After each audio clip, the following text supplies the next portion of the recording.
नमस्कार दोस्तों, बोधि पथ में आपका दिल से स्वागत है। दोस्तों, एक गिद्ध ने बताया कि चाहे कितने ही सगे क्यों ना हो, ये 3 लोग धोखा अवश्य देते हैं। दोस्तों, इससे पहले आपसे एक विनती है कि अगर आप हमारे चैनल में पहली बार आए हैं तो चैनल को सब्सक्राइब करें और बेल आइकन को ऑन करें ताकि हर आने वाले वीडियो का नोटिफिकेशन सबसे पहले आपको मिले और आप उन वीडियो का फायदा उठा सकें।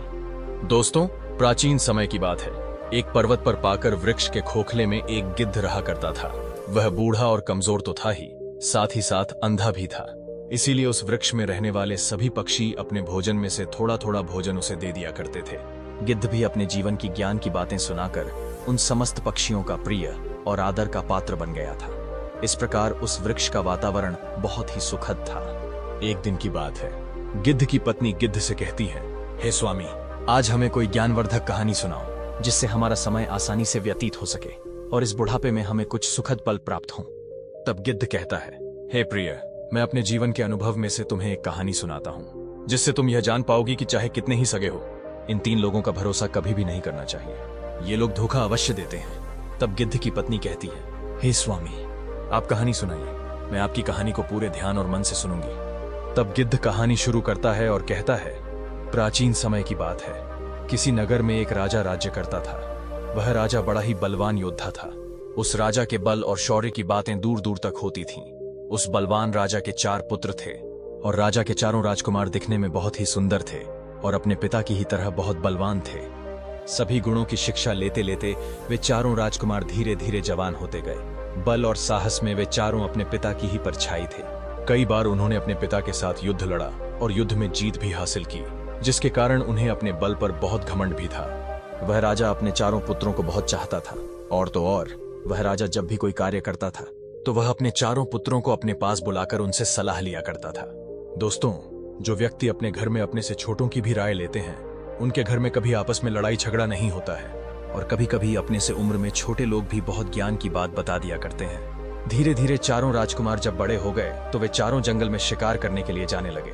एक दिन राजा ने अपने चारों बेटों को अपने पास बुलाकर उन्हें समझाया, पुत्रों, तुम चारों अब जवान हो गए हो, इसलिए अपनी इच्छा से चाहे जहां घूम फिर सकते हो। लेकिन तुम लोग मेरी एक बात कभी भी मत भूलना, आप लोग जब भी शिकार करने के लिए जाओ तो हमारे राज्य की आगे वाली दिशा में ही जाना। गलती से भी कभी हमारे राज्य के पीछे वाली दिशा की ओर मत जाना। अगर पुत्रों, आप लोग कभी भी भूलवश भी राज्य के पीछे की दिशा की ओर चले गए तो आप लोग बहुत बड़े संकट में घिर जाओगे। राजा के चारों पुत्रों ने अपने पिता की बात को बड़े ध्यानपूर्वक सुना और राज्य के पीछे ना जाने का वचन दिया। उन्होंने कहा, पिताजी, हम आपकी यह बात हमेशा याद रखेंगे। हम भूल से भी कभी राज्य के पीछे वाली दिशा में शिकार करने के लिए नहीं जाएंगे। दोस्तों, बूढ़ा गिद्ध अपनी पत्नी से आगे कहता है, हे प्रिय, अब अगला दिन होता है और हर दिन की तरह जब वे चारों राजकुमार अपने घोड़ों पर सवार होकर अपने पिता के आदेश के अनुसार राज्य के आगे वाली दिशाओं में शिकार करने के लिए जाने लगे। वे चारों राजकुमार अब राज्य के पीछे वाली दिशा की ओर शिकार करने के लिए नहीं जाते थे। इसी प्रकार आगे की तीनों दिशाओं में कई दिनों तक वे चारों शिकार करते रहे। एक दिन की बात है, राजा के चारों राजकुमार जब शिकार करने के लिए जंगल में गए तो पूरे दिन शिकार को ढूंढते रहे, लेकिन उन्हें कहीं कोई शिकार नहीं मिला। अब शिकार ढूंढते ढूंढते शाम हो जाती है तो वे चारों राजकुमार अपने महल में लौटने लगते हैं। पूरे दिन परिश्रम करने पर भी उन्हें कोई शिकार नहीं मिला था। अब वे चारों इस बात से बड़े दुखी थे। सुबह से धूप में शिकार को ढूंढते ढूंढते चारों राजकुमार अब बहुत थक चुके थे। भूख प्यास के कारण उनकी हालत और भी ज्यादा खराब थी। वे चारों राजकुमार प्यास और थकान के कारण एक घने पेड़ के नीचे बैठकर कुछ विश्राम करने लगते हैं। चारों राजकुमार जब विश्राम कर रहे थे तो उसी समय सबसे छोटा राजकुमार, जो स्वभाव से कुछ चंचल था, उसने अपने बड़े भाई से कहा, एक बात मुझे बहुत परेशान कर रही है। हमारे पिताजी ने हमें राज्य के आगे वाली दिशाओं में शिकार करने का मना नहीं किया है, तो फिर पिताजी ने हमें राज्य के पीछे वाली दिशा में शिकार करने के लिए जाने से मना क्यों किया है? आखिर क्या बात हो सकती है? पिताजी ने ऐसा क्यों कहा है? हो ना हो, इसके पीछे कोई बड़ी बात ही होगी। हमें तो लगता है कि हमारे पिताजी ने राज्य के आगे वाले सभी राजाओं को तो पराजित कर दिया होगा, लेकिन पिताजी राज्य के पीछे वाले राजा से युद्ध में जरूर हार गए होंगे, इसीलिए उन्होंने हमें राज्य के पीछे जाने के लिए मना किया है। तब बड़ा राजकुमार कहने लगा, नहीं भाई, ऐसा कदापि नहीं हो सकता। छोटा राजकुमार कहने लगा, भैया, मुझे तो कुछ ऐसा ही लगता है कि हमारे पिता राज्य के पीछे वाले राजा से युद्ध में हार गए हैं और उसी राजा के डर की वजह से पिताजी ने हम लोगों से मना किया है कि हम राज्य के पीछे शिकार करने ना जाएं। मेरा तो मानना है कि कल सुबह हमें राज्य के पीछे वाली दिशा में चलकर देखना चाहिए और इस बात का पता लगाना चाहिए।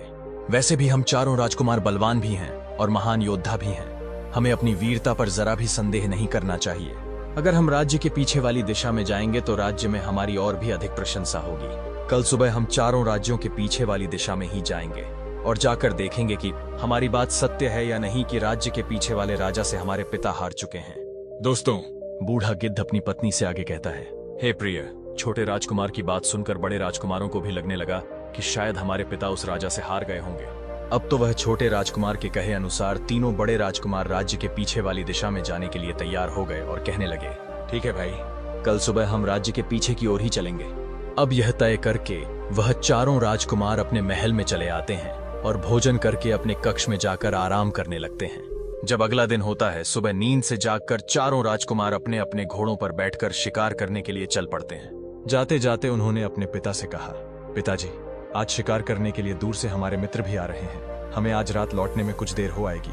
अगर ज्यादा देर हो जाए तो आप चिंता मत करना। राजा ने कहा, मेरे बलवान बेटों, आपकी जैसी इच्छा। हमें आप चारों की वीरता पर पूरा विश्वास है। फिर भी आप महल में जल्दी लौटने का प्रयास करना। दोस्तों, बूढ़ा गिद्ध अपनी पत्नी से आगे कहता है, हे प्रिय।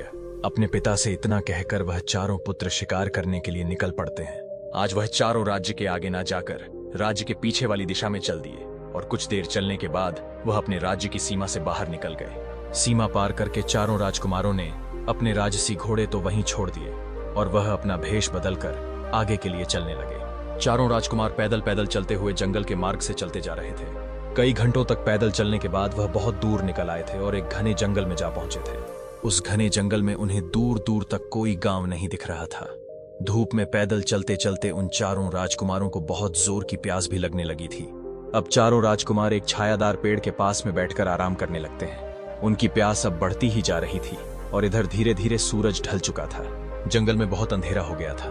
तभी छोटा राजकुमार उस पेड़ पर ऊपर चढ़कर बैठ जाता है। छोटे राजकुमार को उस जंगल में कुछ दूरी पर एक घर दिखाई देता है। कुछ दूरी पर एक कच्चा घर बना हुआ था और उस घर के बाहर आग भी जल रही थी। छोटे राजकुमार को घर दिखाई दे रहा था और उसके पास में जलती हुई आग भी उसे दिख रही थी। यह देखकर छोटा राजकुमार पेड़ से नीचे उतरता है और कहता है, बड़े भैया, आप चिंता मत करो, आपकी प्यास बुझने वाली है, मैंने देख लिया है। तब तीनों बड़े राजकुमारों ने पूछा, क्या हुआ भाई, तुमने ऐसा क्या देख लिया है जो इतना खुश हो रहे हो?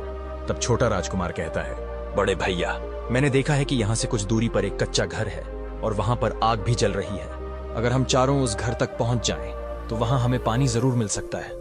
दोस्तों, बूढ़ा गिद्ध अपनी पत्नी से आगे कहता है, हे प्रिय। राजकुमार की ऐसी बात सुनकर वह तीनों राजकुमार बहुत प्रसन्न होते हैं और अपने छोटे भाई को गले लगा लेते हैं। अब वह चारों उसी जगह पर पहुंच जाते हैं जहां वह कच्चा घर बना हुआ था। उस घर के बाहर एक कुआं भी दिखाई दे रहा था।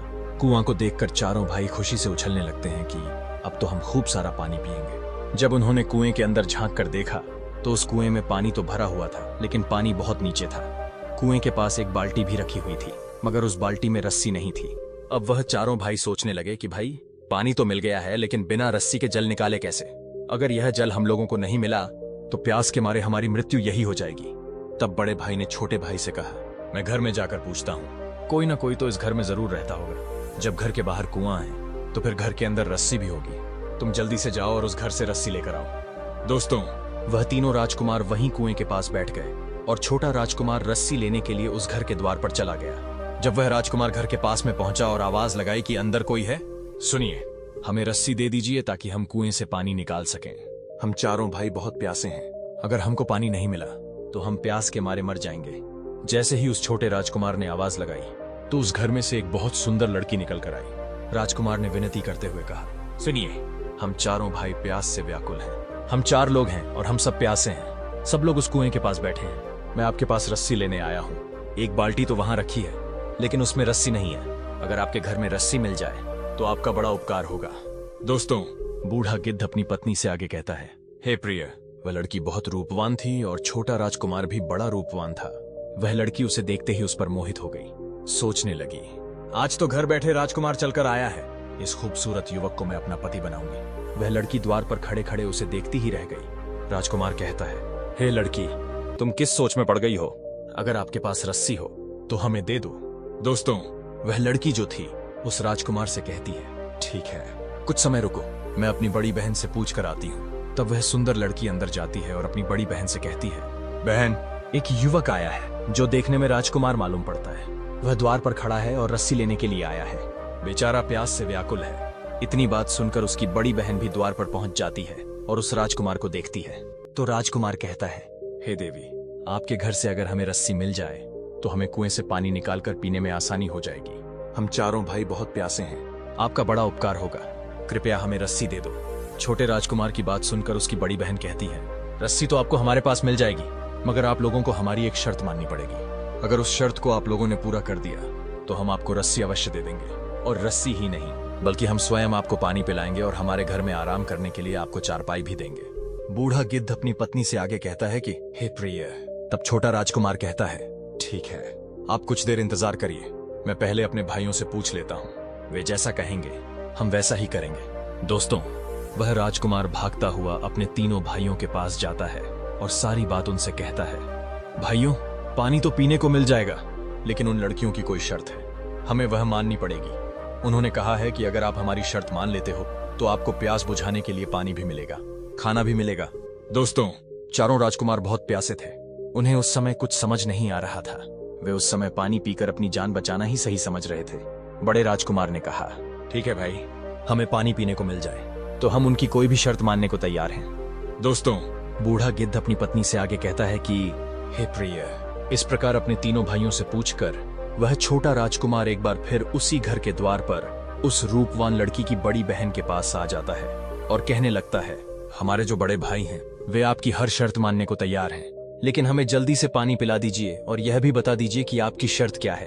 तब उस लड़की की बड़ी बहन कहती है, हे नौजवान, हम लोगों की शर्त यह है कि हम भी 4 बहनें हैं। हम चारों बहनें बहुत रूपवान हैं और अभी तक कुंवारी हैं। आज तक हमें तुम्हारे जैसा कोई हट्टा कट्टा पुरुष नहीं मिला है, इसलिए अब तक हम कुंवारी हैं।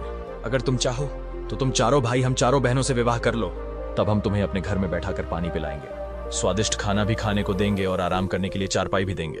दोस्तों, बूढ़ा गिद्ध अपनी पत्नी से आगे कहता है कि उस लड़की की इतनी बात सुनकर छोटा राजकुमार हैरान रह गया।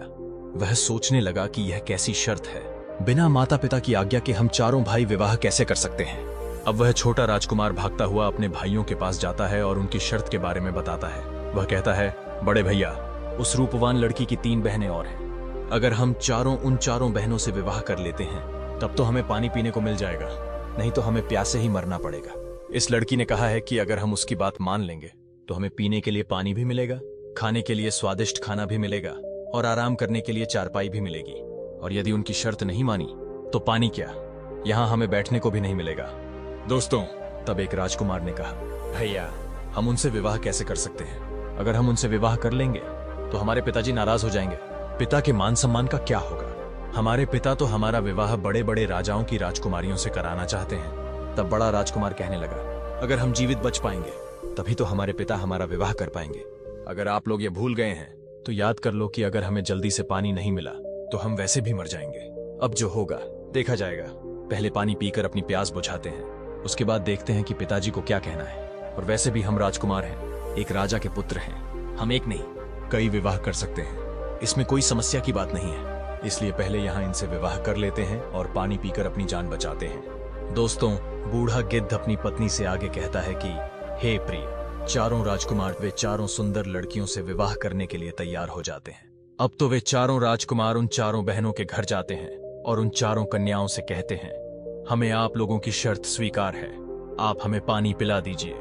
चारों बहनें खुश हो जाती हैं। वे बड़े सम्मान से उन चारों राजकुमारों को जल पिलाती हैं। जल पीने के बाद उन्हें कुछ राहत मिलती है। फिर वे लड़कियां जल्दी जल्दी स्वादिष्ट खाना बनाती हैं और उन चारों को खाना खिलाती हैं। दोस्तों, खाना खिलाने के बाद वह लड़की कहती है, हे राजकुमारों, हम विवाह की तैयारी कर लेते हैं, तब तक आप चारों विवाह के लिए तैयार हो जाइए। दोस्तों, जब चारों राजकुमार पानी पी लेते हैं तो बीच वाले राजकुमार के मन में आता है कि हमें जिसकी जरूरत थी वह हमें तो मिल ही गया। अब यदि हम इनकी कोई शर्त भी नहीं माने तो यह हमारा क्या कर सकती हैं? हम चारों इतने बलवान हैं कि इन कोमल लड़कियों को उठाकर पटक देंगे। अब यही सोचकर बीच वाला राजकुमार कहता है, हे लड़कियों, हमें तुमसे कोई विवाह नहीं करना है। हमने तो पानी पीने के लिए तुमसे कह दिया था, परंतु हम अपने पिताजी से पूछे बिना विवाह नहीं कर सकते। अब हम यहाँ से जा रहे हैं। दोस्तों, उस राजकुमार की ऐसी बातें सुनने के बाद वह लड़कियां अपने असली रूप में आ जाती हैं। वे राक्षसी थीं। उनके बड़े बड़े नाखून थे और उनके बड़े बड़े दांत थे। उनका ऐसा रूप देखकर चारों राजकुमार डर जाते हैं और कहते हैं, हे लड़कियों, हमें माफ कर दो, हम तुमसे विवाह करने के लिए तैयार हैं।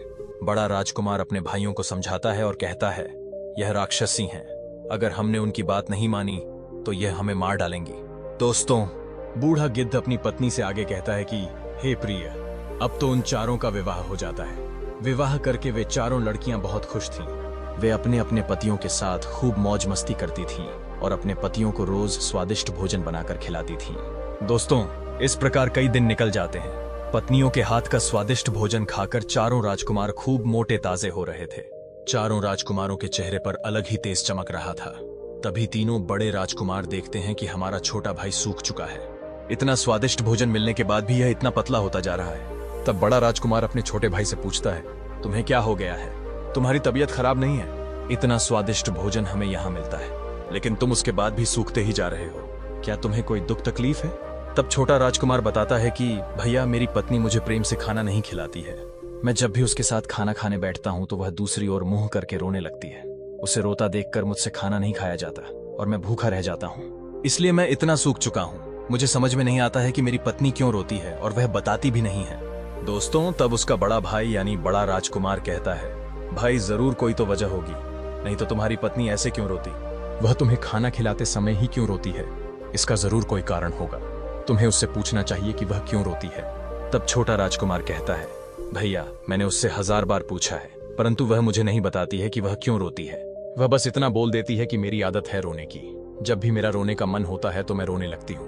वह ऐसे ही कोई ना कोई बहाना बना देती है, परंतु वह बताती नहीं है कि मेरे खाना खाते समय वह क्यों रोती है।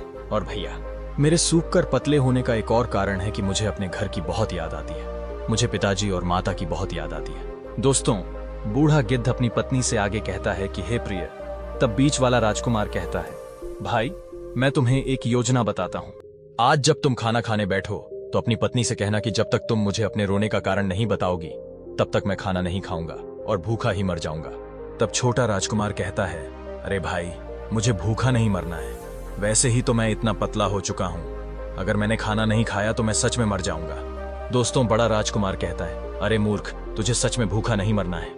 तुझे सिर्फ उसके सामने नाटक करना है और यह रहस्य पता करना है कि वह तेरे खाना खाते समय क्यों रोती है। दोस्तों, बूढ़ा गिद्ध अपनी पत्नी से आगे कहता है कि हे प्रिय। अब तो छोटे राजकुमार को बात समझ में आ जाती है और वह मन में विचार करता है कि आज रात ही मैं अपनी पत्नी के सामने ऐसा नाटक करूंगा। अब धीरे धीरे रात हो जाती है और उसकी पत्नी अपने पति के लिए खाना लेकर कमरे में आती है। वह छोटा राजकुमार खाना खाने लगता है। तभी उसकी पत्नी दूसरी ओर मुंह करके रोने लगती है। तब वह राजकुमार पूछता है, हे प्रिय, तुम क्यों रो रही हो? जब भी मैं खाना खाता हूं तो तुम क्यों रोती हो? आज तुम्हें बताना ही होगा। तब उसकी पत्नी कहती है, पियाजी, आप खाना खा लीजिए, मेरी तो आदत है। मेरा जब मन होता है तो मैं थोड़ा रो लेती हूँ। दोस्तों, लेकिन वह छोटा राजकुमार समझ रहा था कि यह मेरी पत्नी मुझसे झूठ बोल रही है। तब वह कहता है, हे प्रिया, आज तो तुम्हें बताना ही होगा कि तुम क्यों रोती हो। अगर तुमने नहीं बताया तो मैं भूखा ही मर जाऊंगा। मैं अन्न का एक दाना भी नहीं खाऊंगा। दोस्तों, तब वह राजकुमार की पत्नी कहती है, अरे पियाजी, आप ऐसा मत करिए। आप मर जाएंगे तो फिर मेरा क्या होगा? मैं आपसे बहुत प्रेम करती हूँ। चलिए, मैं अपने रोने का कारण आपको बता देती हूँ। अब तो वह राजकुमार की पत्नी उसे अपने रोने का कारण बताने लगती है। वह कहती है, पियाजी, मेरे रोने का कारण यह है कि मेरी जो बहनें हैं यह एक राक्षसी हैं और मैं भी एक राक्षसी हूँ। मेरी बहनें रोज जंगल में जाती हैं और अपने खाने के लिए मांस लेकर आती हैं। अलग अलग जानवरों का मांस वह रोज खाती हैं और जीवित रहती हैं। मैं इस बात को लेकर चिंतित हूँ कि जिस दिन उन्हें जंगल में किसी जानवर का मांस नहीं मिलेगा, उस दिन वह आपके भाइयों को खा जाएंगी और आपके तीनों भाई मारे जाएंगे। आप अपने भाइयों से बहुत प्रेम करते हैं तो यह देखकर आपको बहुत बुरा लगेगा और हो सकता है कि उसके कारण आप मुझसे प्रेम करना छोड़ देंगे। मैं आपके साथ कभी ऐसा नहीं करूंगी क्योंकि मैं आपसे बहुत प्यार करती हूँ। परंतु मेरी जो तीनों बहनें हैं वह किसी से सच्चा प्यार नहीं करती हैं। उन्हें जिस दिन अपनी भूख मिटाने के लिए भोजन नहीं मिलेगा तो वह अपने पति को ही खा जाएंगी। इसी बात को लेकर मैं बड़ी चिंतित हूँ कि कहीं मेरी बहनों के कारण मुझे आपसे दूर न होना पड़े, कहीं आप मेरा त्याग न कर दें।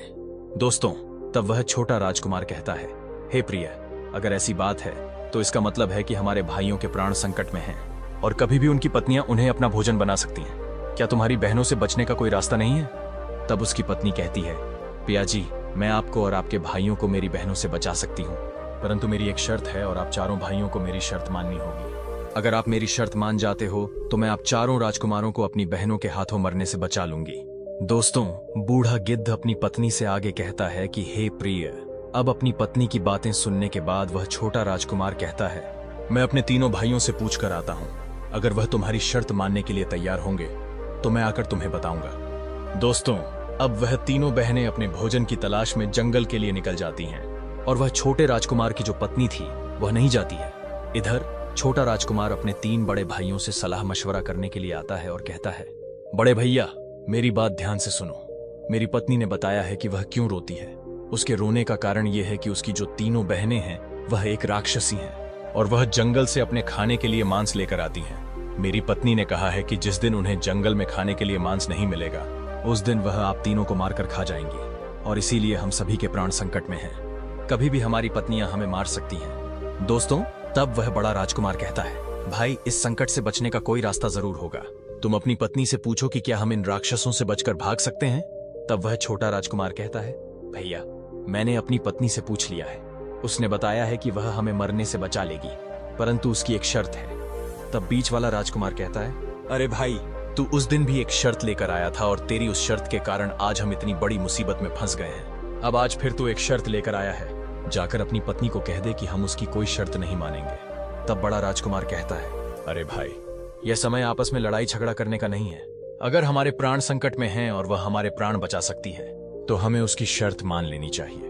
अब वह बड़ा राजकुमार कहता है, हम तुम्हारी पत्नी की शर्त मानने के लिए तैयार हैं। जाकर अपनी पत्नी से कह दो कि वह हम सबके प्राण बचा ले। अब वह छोटा राजकुमार अपने कमरे में जाता है और अपनी पत्नी से कहता है, हे प्रिय, भैया ने कहा है कि हम तुम्हारी शर्त मानने के लिए तैयार हैं। अब तुम हमें बताओ कि क्या करना होगा और तुम्हारी शर्त क्या है। दोस्तों, बूढ़ा गिद्ध अपनी पत्नी से आगे कहता है, हे प्रिय। तब वह कहती है, पिया जी, मेरी बस एक ही शर्त है कि मैं आपके साथ अपना जीवन बिताना चाहती हूँ। मरते दम तक मैं आपके साथ रहना चाहती हूँ, इसलिए आपको अपने साथ साथ मेरे प्राण भी बचाने होंगे। यही मेरी शर्त है। दोस्तों, अब तो वह छोटा राजकुमार कहता है, प्रिय, अगर तुम हमारे प्राण बचा रही हो और अपनी बहनों से धोखा कर रही हो तो हम तुम्हारे प्राण अवश्य बचाएंगे। तुम बताओ कि हमें क्या करना होगा। अब वह छोटे राजकुमार की पत्नी उसे बताती है, पिया जी, आपको शिकार करने के लिए जंगल में जाना होगा। आप चारों राजकुमार को एक साथ जाना होगा और जंगल में जाकर अपने आप को घायल करना होगा और वापस आना होगा। जब आप घायल होकर वापस आएंगे तो मेरी बहनें आप लोगों से पूछेंगी कि जंगल में क्या हो गया और आप घायल कैसे हो गए।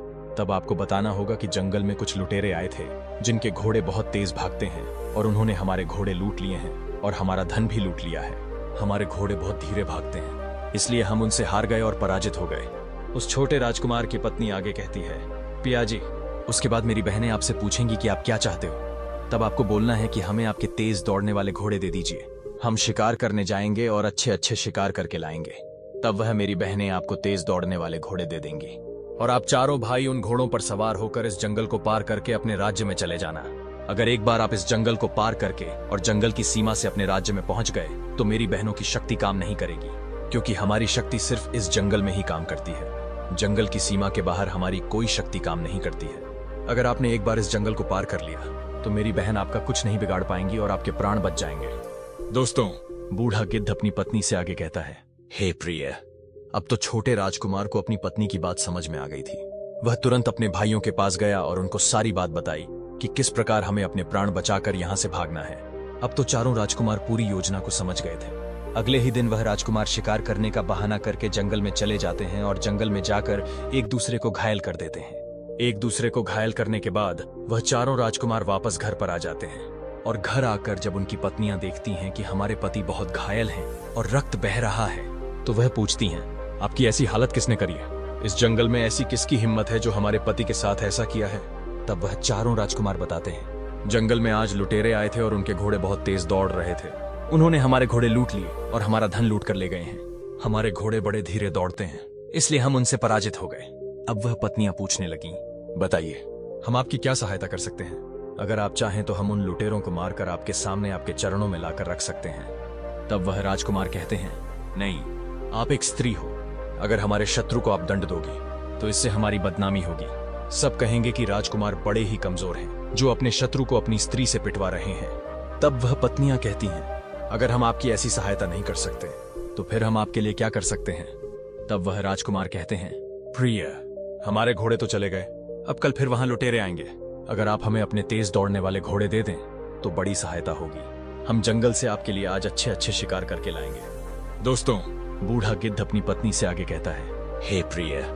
राजकुमारों की इतनी बात सुनने के बाद उनकी पत्नियां विचार करती हैं और सोचती हैं कि ठीक ही कह रहे हैं। अगर यह अच्छे अच्छे शिकार करके लाएंगे तो हमारा भी पेट भरता रहेगा। तब वह बड़ी राक्षसी अपनी छोटी बहन से कहती है, बहन जाओ और चारों राजकुमारों को हमारे सबसे तेज दौड़ने वाले घोड़े दे दो। अब वह छोटी राक्षसी चारों राजकुमारों को लेकर बगीचे में जाती है और सबसे तेज दौड़ने वाले घोड़े उन्हें दे देती है और कहती है, जितनी जल्दी हो सके आप इस जंगल की सीमा को पार कर जाओ। दोस्तों, अब तो वह चारों राजकुमार उस छोटी वाली राक्षसी का बहुत बहुत धन्यवाद करते हैं। वह कहते हैं, आपने हमारी जान बचाई, उसके लिए हम आपके आभारी हैं। तब वह राक्षसी कहती है, राजकुमारों, मैंने आपकी जान तो बचा ली, परंतु आपको मेरी शर्त तो याद है ना? आपको भी मेरी जान बचानी होगी। अगर कोई आपसे पूछे कि आपको यहाँ से बचने का रास्ता किसने बताया है, तो आप मौन रहिएगा और मेरा नाम मत लीजिएगा।